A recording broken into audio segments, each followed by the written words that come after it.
Good evening and welcome back to Twin State Sports. I'm Zach Siminar. After breezing through their NCAA regional last weekend, the Mississippi State Bulldogs will have to have a heightened sense of urgency as the competition gets even more fierce this weekend. Mississippi State took to the field today to get some cuts in prior to their Super Regional Series with Stanford, the Cardinal. Stanford, number 11 overall national seed, needed to fight back from the losers bracket in their regional, defeating Fresno State to advance to Starkville. The Dogs haven't seen any Pac-12 competition since last year's World Series, and they know the challenges that now lie ahead. Every time I've looked up all year, I felt like we were in the top 5, and so were they. So it's a really good team. It's a West Coast team.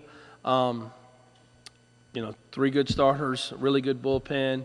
And lineup-wise for them, it's a lot of power. So we're going to do a great job of making pitches. I'm not even worrying about results or outcome, just continuing to push, my teammates and coaches, so to be the best we can. Every week's about challenging myself to just pitch to my strengths, and then if they're doing something that doesn't work with, I'll just make adjustments off of that. It's about us.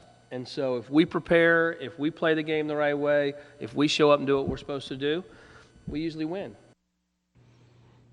The Rebels are in Arkansas for their Super Regional meeting with the Razorbacks. The two SEC rivals have met on the diamond 5 times this year. Rebels taking 2 of 3 from the Hogs on the road in late March before the two teams split a pair in the SEC tournament 2 weekends ago. Now, the familiarity between these two teams is about as high as it could be, but just how much does it help the Rebels in their preparation? I don't think it changes much. I mean, you got to figure out how to, pitch to their lineup. You got to. The good news is, the starting pitching looks like it's, all guys we faced, and certainly, the same bullpen. But again, I think there's too much that goes into that. I mean, to me, it's almost tongue-in-cheek. Yeah, it makes the scouting, stuff a little easier, which it is. Less video maybe you have to watch and all that. But again, I know it's boring to hear, but it's more how you play. So this is what Saturday's slate looks like. Ole Miss has the first game of the day in Fayetteville at 11 a.m. The Rebels 7-4 against the Hogs over the last 3 seasons. And then Ethan Small will toe the rubber for Mississippi State, weather permitting, at 2 p.m. against Stanford. The winner of each 3-game series will advance to the College World Series next week in Omaha. All of this weekend's action can be seen on the ESPN family of networks.